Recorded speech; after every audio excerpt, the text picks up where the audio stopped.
Hey guys, welcome to another video.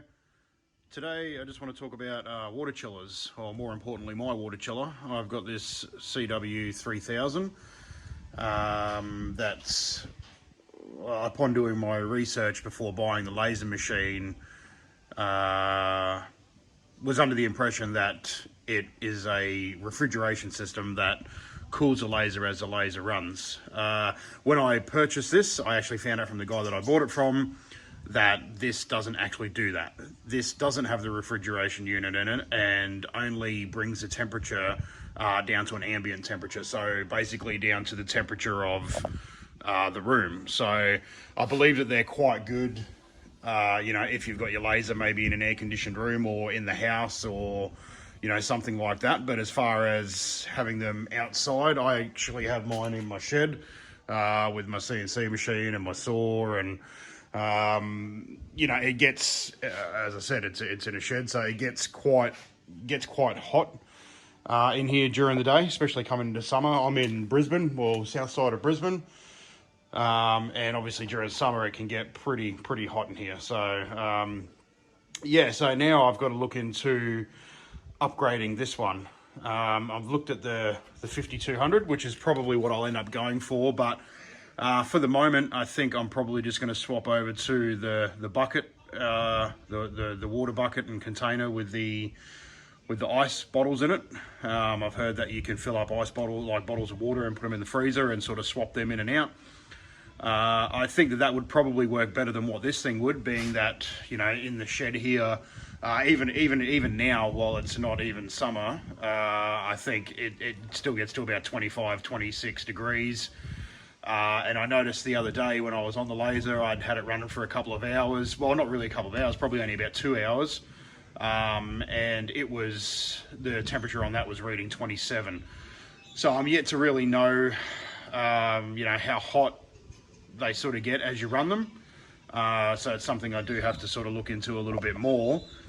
But yeah, so if you're in the market to buy one of these water chillers, if you've just purchased a laser and you don't really sort of know too much, just beware that with these CW-3000 chillers that they're not actually a refrigeration chiller. They work, I guess, basically just like a car radiator. So there's a coil in there that the water runs through with a fan that blows onto the coils that cools the water. And again, doesn't really cool it, it just brings it down to ambient temperature. So basically whatever temperature, the room is. So as I said, if it was in an air-conditioned room or something like that, they'd probably work really well. But for someone like myself that has it out in the shed, I really do need something that's going to keep it a lot cooler. So looking at price-wise, I picked this one up on Marketplace pretty cheap. But again, when I bought it, I didn't realize that it wasn't actually a cooling system. I mean, I guess if you don't know what you're looking for and you see these industrial chiller meant for a laser machine, you sort of jump on it and think, yep, that's what I need, that's the proper thing. So, which it is the proper thing, but just not, I guess, for me in the situation that I have where I'm out in the shed and it can become quite warm. Obviously, I'm not going to run the laser when it's, 30, 40 degree days out here. But still, nonetheless, as you know, if you're in Australia here, or more so in Queensland, in the middle of summer, it can be stinking hot at 7 o'clock at night. So, I definitely do need something that is gonna offer the refrigeration side of things. So, as I said, I'll probably look at the 5200, but price wise, they're sort of up there. I think they're 12 or 1300 for the proper decent one. But I do know that Vivo, which is where I bought the laser machine from, they have one that's about 670 bucks. So I'm probably going to look at upgrading to that one down the track, hopefully before we sort of hit summer. But I think just for now, I'm just going to go with the plastic container and put an aquarium pump in there, and then just sort of swap out those frozen bottles of water to try and keep the temperature at bay. I'll probably do another video once I've got that set up and running.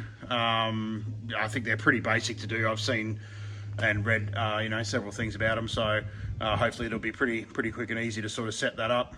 But once I do get that set up, I'll probably just do another video of it running and sort of showing it. But But yeah, so again, the video is just basically if there's any guys out there that are sort of looking to buy one and just getting into it as I am, you know, definitely give that some thought when you're looking for a water chiller.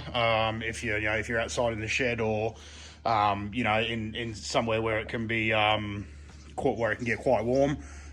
These chillers here are probably not ideal. I know they do work good. Like I said, you know, in normal temperature and everything, it would probably work quite well.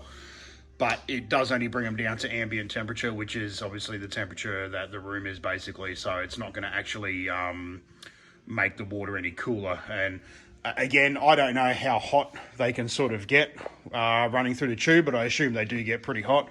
And while I'm running this, the highest that I've seen the temp on this thing get up to is about 27 degrees. So I'm not too sure whether that's nearing sort of, you know, the peak of it sort of thing or whatnot. But I sort of really don't want to find out the hard way either. So I'm definitely going to just swap this one out, put a plastic bucket in and put an aquarium pump in there and just, yeah, basically run that and see how that goes. But I'll keep you updated once I do that, and then, yeah, I'll sort of go from there. But thanks for watching, and yeah, cheers. Hey guys, we're back. I was going to do this in a separate video, but I figured might as well just chuck it on the end of this one. Basically, this is what I've gone to. I've swapped out that CW-3000 chiller, and I've just gone to the bucket with the aquarium pump. So basically got the water out coming from the pump, and an aquarium pump in there that just pumps the water out, and then I've got the return line hanging back in at the back there. I've also put some of this seal stuff. It's just like a rubber, or not a rubber, but a foam sort of sticky lining thing just to help seal up that container. I do a bit of CNC work and things like that in the shed as well, so it can get quite dusty, so I just want to make sure that nothing gets in there. All the hoses have been drilled in pretty tight, so there's no sort of gaps in between them, and I've got the temperature gauge just sitting up on here at the moment. I will mount that somewhere once I do a little bit more permanent, but yeah, basically that's what I've gone to. So I'll just have that, and then every time I sort of cut, I'll just throw a frozen, I've just got some 2-litre bottles that I've filled up with water and put in the freezer, and I'll just sort of swap them out as I go. There was another thing that I did want to show you while I got you here. When I was swapping out the cooler for the plastic bucket here, as I was doing these back up, they were turning, and I thought, oh, maybe they're loose on the inside. So I thought I'd undo these 4 screws that are here. And when I took out this panel, all inside here was full of water. I didn't know that it was leaking because it wasn't dripping out. It actually sits in this compartment here, but what it is on the back of this section here, where the hoses connect on the inside, they're just zip tied on. So no hose clamps like this, just a zip tie. So for, well, what, probably 3 weeks now that I've been running this thing, I would say that it's been leaking inside this machine, and you've got about sort of that much room. This is a separate compartment. It doesn't go into here. I'll just show you. But it doesn't go into here. So I'd had this open, and as you can see, it's sort of blocked off there. There's a little hole there to run wiring or something through, maybe, I'm not sure, but that is actually separate to that section. So I had no idea that was water that was leaking in there, but it was full. It was pretty much full to the brim. When I pulled that out, I could put my hand in there and I could splash around in the water. So I'm really glad that I decided to change the chiller over as well, or else I wouldn't have probably found that until it was like way too late.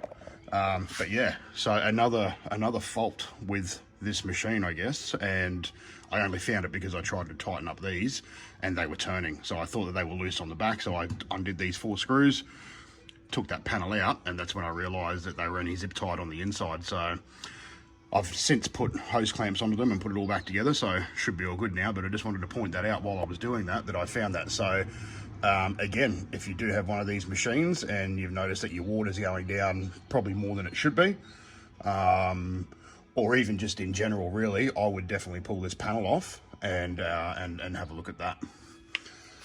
So yeah. But yeah, so that's really about it. As I said, swapped out that water chiller for now. I am going to upgrade to the 5200 one with the refrigeration unit inside, but for now, I'm just going to go with this and the water bottles just to make sure that that temperature is down a little bit more than what the water chiller can bring it down to. Anyway, thanks for watching, guys, and see you on the next one. Cheers.